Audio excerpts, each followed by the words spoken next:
And that's certainly a modern view. I mean, traditionally people, in the history of Islam, you won't find any alim of any weight or worth in the last 1100 years that did not have one of the madhabs after his name. Imam Nawawi al-Shafi'i, Imam al-Qurtubi al-Maliki, Qadi Iyad al-Maliki, Ibn Hajar al-Asqalani al-Shafi'i, Imam al-Tahawi al-Hanafi. I mean, they all followed the madhab. So that has been the tradition. Now, I once asked one of my teachers about a saying that's common, madhabul ammi man yuftihi, the madhab of common people is whoever gives them fatwa. And he said, هذا صحيح من جانب وباطل من جانب آخر. It's sound from one perspective, it's false from another.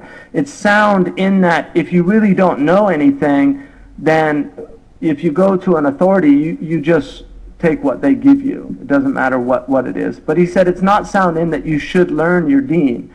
And the way that you learn your deen is through these texts. If you want to reinvent the wheel, it's very hard to do that. I mean, if you say, like, I'm going to follow Salat al-Nabi ka'annaka tarahu, the prayer of the Prophet as if you see it, which was written by an Albanian Syrian scholar, Nasiruddin al-Albani, wrote a book called The Prayer of the Prophet as if you see it.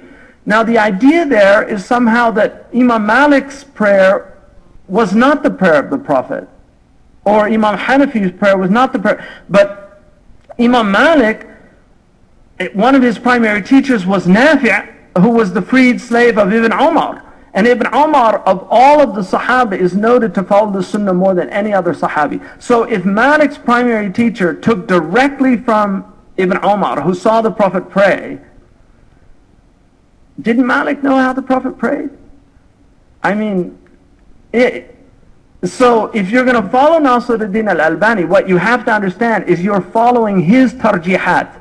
He's picking for you the hadiths that he thinks are the soundest hadith. So you're really following Nasiruddin al-Albani. You're not following the Prophet ﷺ. You're following him in that he's taking from the hadith, but you're taking from his understanding. When you take from this, you're taking from thousands of ulama of a school that happens to be named after the man that codified the methodology used to do those tarjihat, to interpret the hadith. Because each of the schools has their interpretive hermeneutic, their means by which they interpret. The ruku'ah, right? We don't raise our hands again. And even though the hadith is very strong for raising the hands, it's very strong. Both Imam Malik and Abu Hanifa knew the hadith. They both knew the hadith, they knew the strength of the hadith, and yet they rejected the practice. And one of the reasons is Ibn Umar, who relates the hadith, did not do it himself. So people, that's why it's such a mistake to think that you can just follow these hadiths like, Nasiruddin al-Albani's kind of view, I'm going to choose for you these hadiths. It is the strongest hadith, that you do that every single time. There's no doubt that hadith is incredibly strong. 10 of the major Sahaba relate that hadith. But Malik didn't find anybody in Medina from the Tabi'een doing this who lived with 10,000 Sahaba. It was not the practice of the people of Medina. So he said, I'm not going to take a solitary hadith when I'm living with all these people that prayed with the Sahaba, who prayed with the Prophet according to the last period of his prayer, and they didn't do that. And that's Malik's methodology. The hadith are not, if they're not mutawatir, he doesn't take them as just, I'm going to accept the hadith. Because the Prophet, there's different hadiths, there's contradictory hadith, there's hadith that the Prophet did one time to show you that it wasn't makruh. The Prophet ﷺ did certain practices and then he left them. That's all, but it makes life interesting, diversity. The sitting position, saying the final salam once to exit the prayer, so it's pronounced Assalamu alaikum. The Maliks have a slight turning to the right, Assalamu alaikum, and that's it, one time. And I'll get to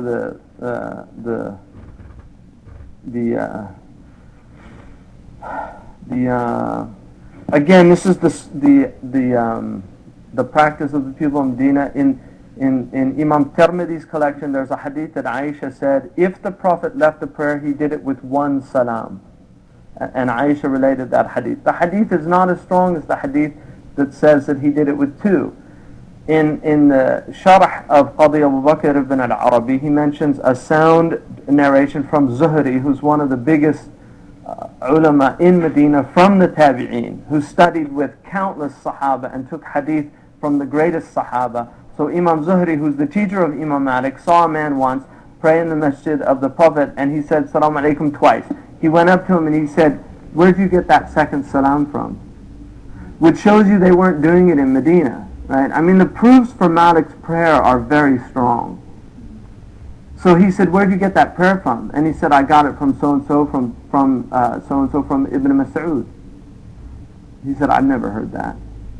And the man said to him, do you know the whole of all the hadith? He said, no. He said, do you know 2/3?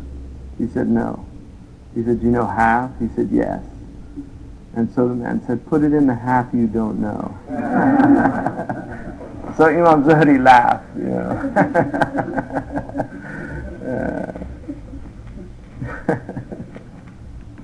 But the truth is, Zuhri's proof is stronger according to the Malikis. Because even though Ibn Mas'ud relates that hadith, are you going to disregard the inherited practice of all of these people for a solitary hadith? That's, you see, you have to understand the way Malik's thinking. And it's not his thinking. This is the school of the people of Medina. He's just the spokesman for the school who becomes the dominant spokesman. This is not his opinion. Mm-hmm.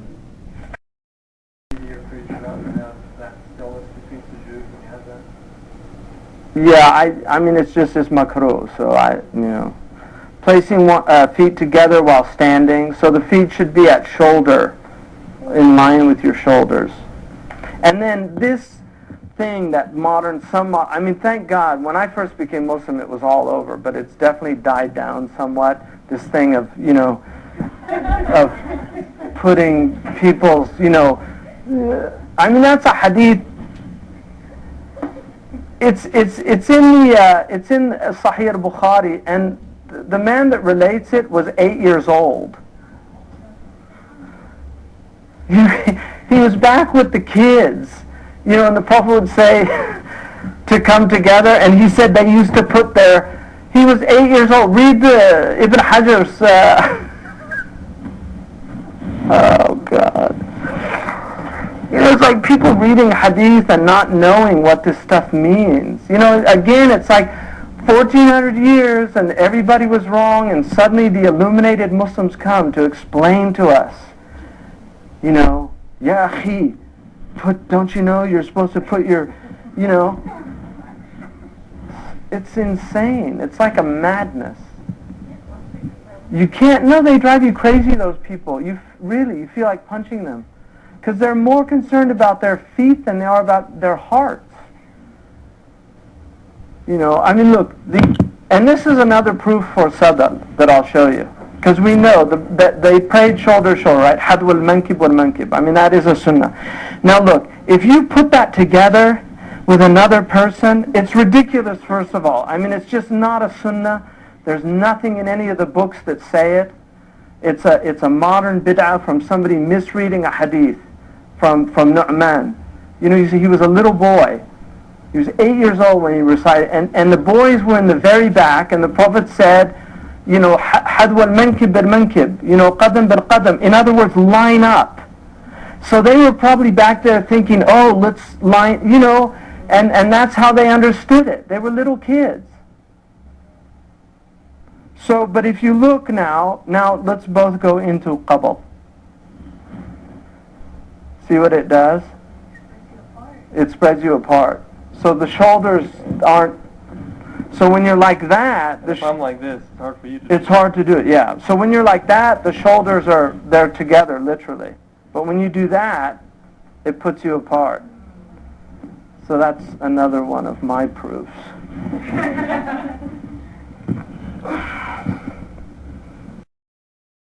Between the people and put division in the hearts. Yeah, no, that's true. You shouldn't have gaps.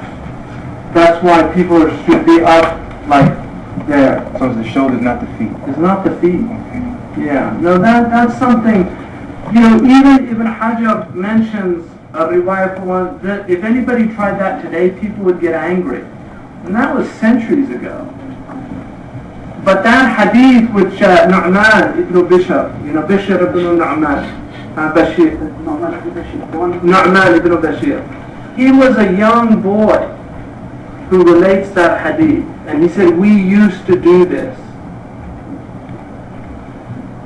That's in Sahih Bukhari. And that's what they based the whole thing on his riwayah. But all I'm saying is, why did none of the imams in the four madhabs, not one of the ulama said that this is mandub?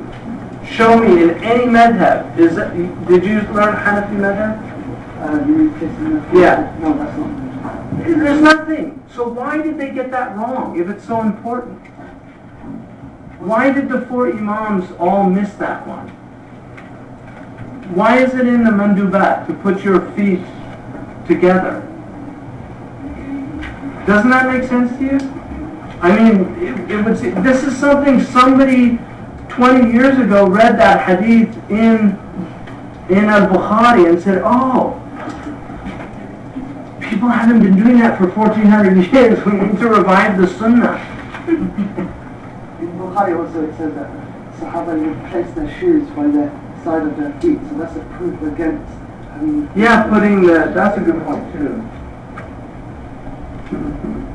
Anyway, it's very distracting for people. It's just a sign of somebody who hasn't studied fiqh, or they read the wrong book. You know. But I've never seen any of the ulama that I've studied with all condemned it. And Sheikh Ali al-Faqih used to get really angry. He said, what are you guys, wrestlers? Are you wrestling with your Lord? Wallahi, he used to get so upset. He was an imam in Abu Dhabi, beautiful faqih, real faqih, Shafi'i. He used to get really upset. He said, what is that? Stop that. No, I've seen people literally like this, and then like as you move away, they move towards you. Like, please me. And they're like moving.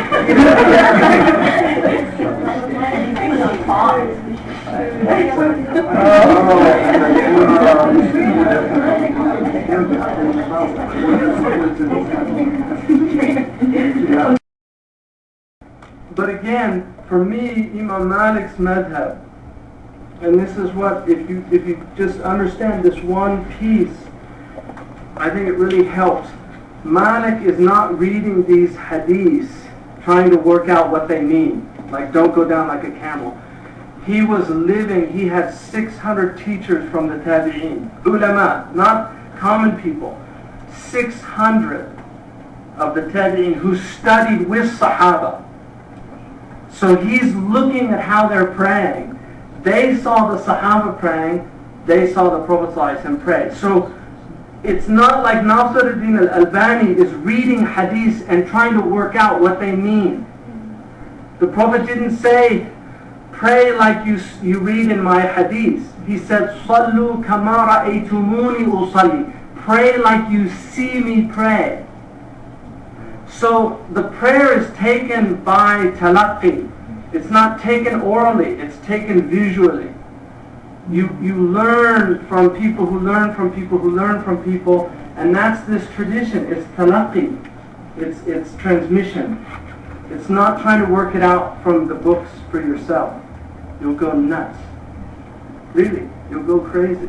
Because there's contradictory hadiths, there's, I heard, you'll spend the rest of your life just trying to work out. And Imam Malik, a man once came to him, and he was from a group called the Murji'iyah, who were a sect. And Imam Malik knew him that he was.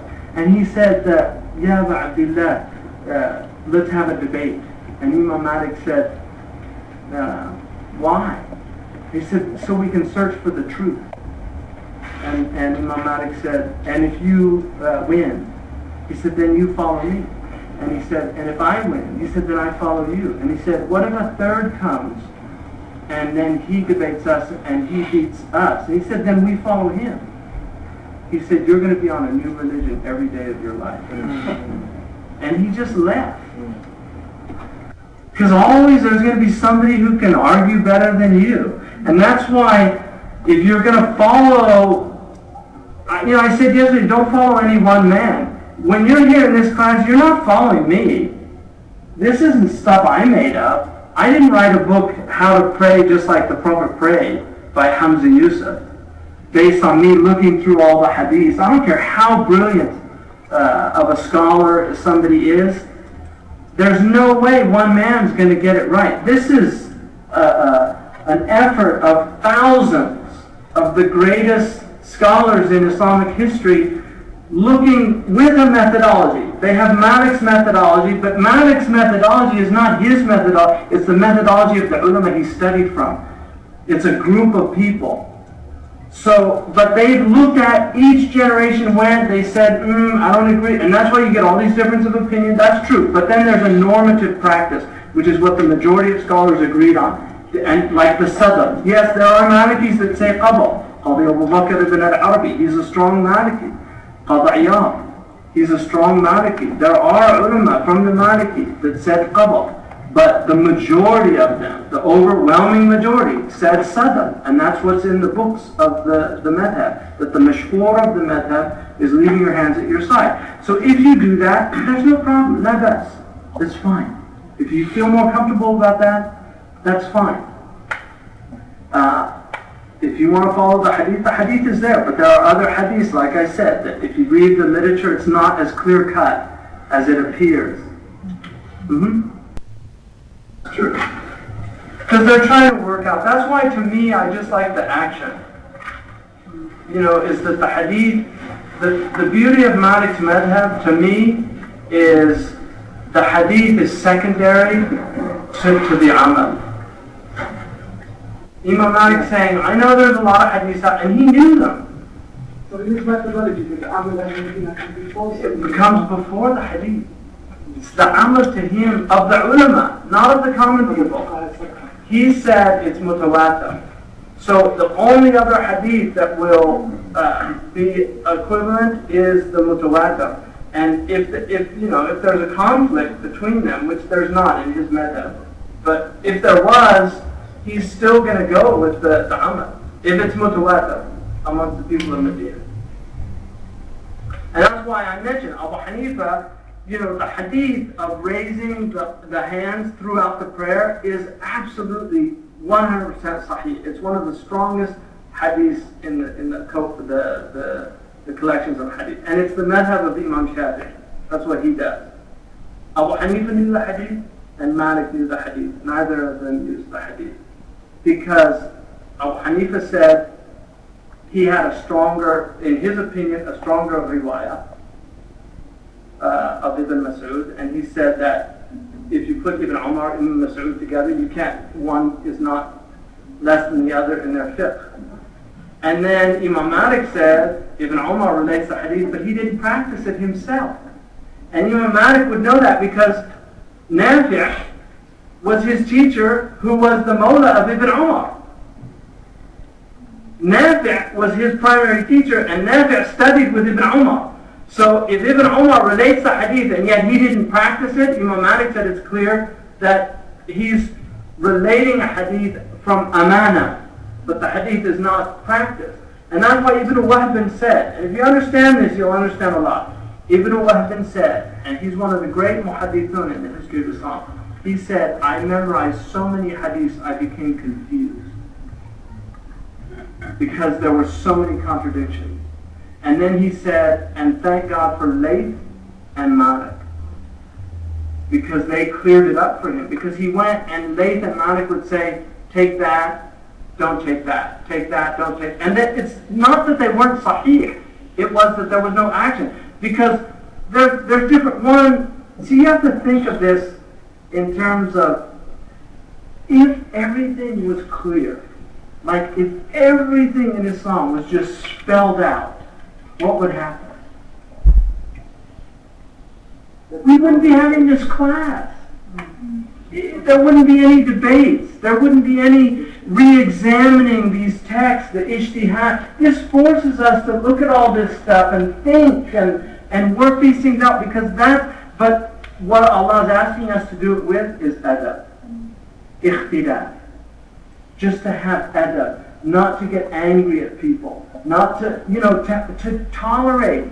It's teaching us. So, and that's what upsets me. It's not that I'm fine with that. It's a sunnah. I don't have any problem with that. But don't tell me this isn't a sunnah, because all you're telling me is you haven't examined the text. You've just read your ulama, who happen to be muta'assibun. They're fanatical about their positions, and they reject the other position. Because if you study the primary text, which I did, to me, I'm like, I actually think some is stronger than others, personally. And I don't think that about all the positions of Malik. There are positions that I think are weaker. There are positions I prefer Abu Hanifa's position. But in this one, I actually think this is a stronger position, because I really believe it was the position of the family of the Prophet ﷺ.